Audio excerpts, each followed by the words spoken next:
why not meet with a real estate agent and start learning about using your physician's loan and saving up for your first investment property, right? Or just marry a Francis Mangubat, and then you're set. No.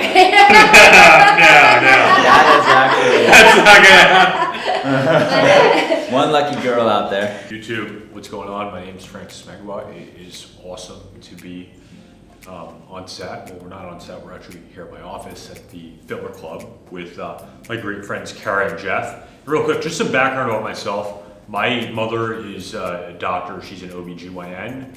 And what I would say is, growing up, is my mother's a really, really great doctor, but she didn't really have, like, I'd say, the strongest business skills. So, when I met Kara and Jeff, I actually met Kara through Keller Williams, and Kara has one of the top real estate teams in Hershey, PA, and Kara actually did med school at Penn State. So, Kara, why don't you talk about how you got into real estate and sort of your background?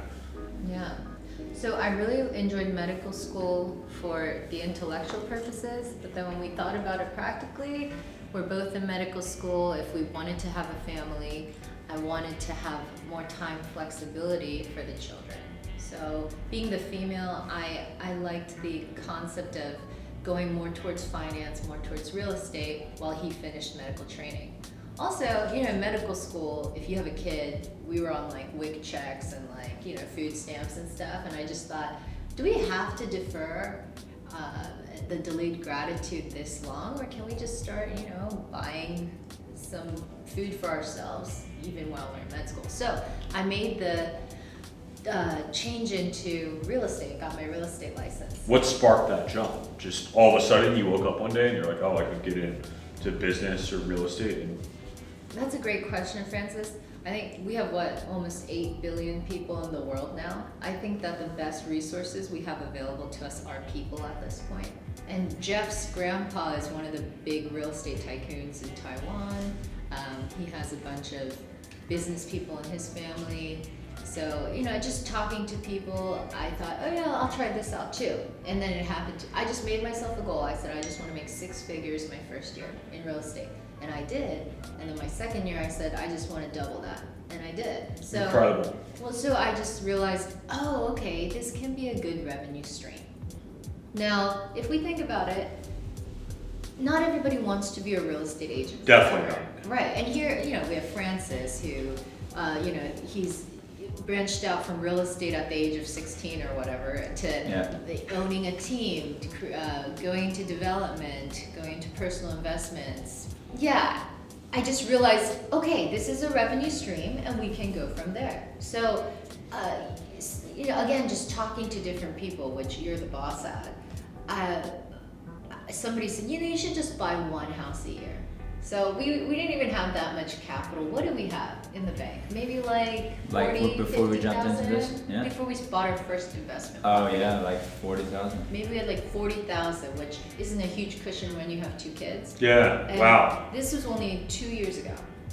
So we said, okay, let's just buy our first investment property. And that first investment property, you're just sweating balls. And but once we did that, we realized, oh, this makes so much sense. So then we just kept buying, and for example, in 2018, I bought a place for $172,000, and then now it's worth about $210,000. So just not the kind of equity you're building, but in central Pennsylvania, it's not bad. So, yeah. Anyway. I mean, your property went up, 25%. So, what advice would you give, residents, because especially since you did that so young, and Jeff was still, residency doing that 2 years ago. So what advice, there's a lot of young residents that may not necessarily have the right business advice. So what advice would you give to young residents that are, just getting started, you're, resident year 1? What advice would you give them to maybe they can be on a better financial path? Right. Especially having lived that life. Right. I think you have your repertoire of, you meet with your financial planner when you go into residency. You meet with, and you get disability insurance, all this stuff. Why not meet with a real estate agent and start learning about using your physician's loan and saving up for your first investment property, right? Or just marry a Francis Mangubat, and then you're set. No. That is actually But, one lucky girl out there. the earlier you buy stuff, the more prepared you are to meet your future and your retirement and all these things. So it needs to be a component of when you first start residency and start making income. So you guys made money with this first property that you bought, but I think everyone knows there's a lot of really, really bad real estate agents out there. So what piece of advice would you give to someone looking to buy a house, especially a first-year resident, on how to find an excellent real estate agent? Asian, 6 foot tall. Wears tie-dye sweatshirts. I would say has awesome brothers. You know what? You need to find somebody. Just find anybody in the country or anybody in the world who is a top agent, and then ask them to find you a top agent. Amazing advice. Right? Yeah. Amazing advice, because that's how I started my career. These two Oh, guys, okay. just DM these two guys and they'll hook you up. Absolutely. Find anywhere someone in the that does world. it. Yeah. So Jeff, this goes to you. I mean, Yeah. so you're a third-year resident now. Radiology? Radiology, yeah. Radiology. So how's that going? And how has everything changed the last 2 years, especially as Kara has got her business going? Yeah, it's been a great journey. Residency sucks for everybody. Even radiology residency is pretty tough. One thing that I've noticed is a lot of residents and medicine people, they are super good at investing. Like they understand the principle of investing because they have put so much money and so much time and investment into themselves. And so they're, and you're your best investment. So if you need to develop skills, if you need to develop abilities, invest in yourself, buy a book, buy a class, and so I'm all for that. The thing that I ran into a lot in residency is there's not a lot of large cash in making $50,000 a year sometimes. And what you're looking for is the graduation date when you finally can make the 6-figure income, when you finally can make the $100, $200, $300, some people $700,000 incomes. But when you get there, you're so good at investing in yourself, they haven't had much time thinking about other things. Because in reality, that big number doesn't mean much. The reason why is it doesn't make you that much better than working at any other job where you're trading time for cash. And I feel like when we started doing this thing, it opened my mind a ton, because instead of being like, all right, I'm getting paid when I can work. I'm getting paid when I can read studies or how many studies I can just churn through. And when I'm done, that's the end of my pay.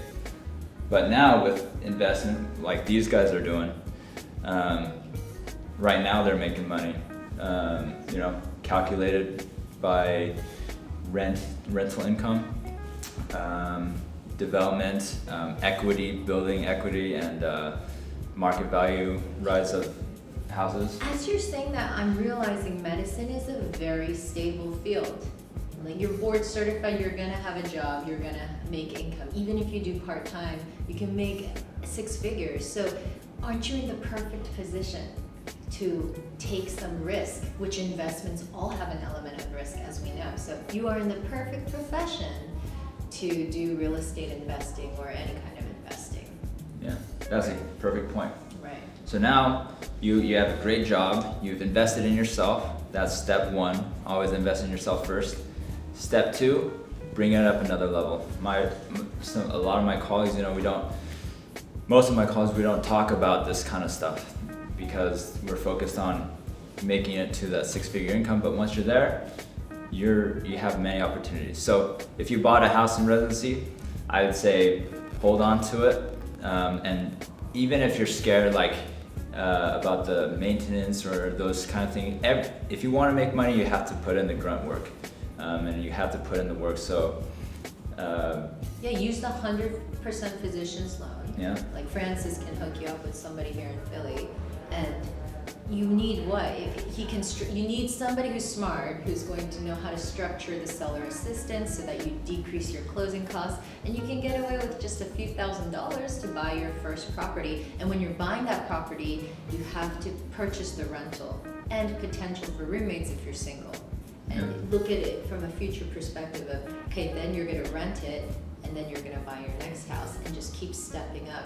And we don't have to make big jumps, we can make small jumps. You can start at a smaller apartment and then go up, instead of going from renting, wasting tens of thousands of dollars to your $1 million house, right? Yeah. So I feel like that's all really, really amazing advice, especially, I mean, I wish my mother would have gotten that advice as she was first getting started as a resident. How do you think that changes for, the doctors that are, you have, two doctors, husband and wife, that are maybe doing $500,000 a year, or they're later on in their career where, you super specialty, for the super high net worth doctor, what piece of investing advice would you give them? I would just say, generally don't think about it like, you're not buying a house or you're not buying stock. Just think like cash flow. Like we love, no one wants to work the rest of their life or for hours for the rest of their life. So just think like you're buying, I always think when we buy a new house or new development, it's like we're buying another cash flow. And so if you can picture that in your mind, it's much less scary, you know what I mean? I also think you can get creative, right, with real estate, but the sooner you become the landlord, the faster you're going to build equity, the faster you're going to make the money. It's all a time game. So you have to start young. I mean, look at this guy. He was, how old were you when you made your first million? 25? I mean, 25 years old. What were we doing at 25? We're still in med school, I guess. Yeah. But that's a good point. And so Francis, let's say you're investing in a house. What are you looking at? Like, what was your initial investment, and then what's an example if it's a first-time investor? What are they looking at? So Jeff, I really love what you said about you're not buying a house, you're not buying real estate, you're buying cash flow. Yeah. And this relates with one of my very, very good friends that I played high school golf with. He actually works for one of the most prestigious investment banks in the world. I think the partners in Manhattan fly around in like private jets and all that. But I said, Aaron, you're around the most sophisticated people in the world. What have you learned about personal investing? And then he said, it's super simple. All it really comes down to is what's the IRR you're making on your investments. So for me, whenever I'm investing, I just take a look at what's the IRR that I'm making on these investments. Not just what's the IRR, what's the after-tax percentage that I'm returning. And whatever has the highest percentages available to me is what I invest in. Just keeping it really simple. Yeah, absolutely. You're so mathematically minded. He's perfect. He's the perfect human being. Yeah, no, but honestly, that's a great point though. If you have any, if you don't know these things, you can always ask a resource. And it doesn't have to be real estate. Like, we have invested in businesses. We have invested in racehorses. Don't do that. And what I would say, one of my favorite rappers, Yo Gotti, is really good advice. All right, let's see it. Let's hear it. It goes down in the DM, so go and DM Kara. Well, thanks guys for coming on. I think this will really help a lot of people. Yeah. So Hit him up. He knows everybody. He knows what to do with your money.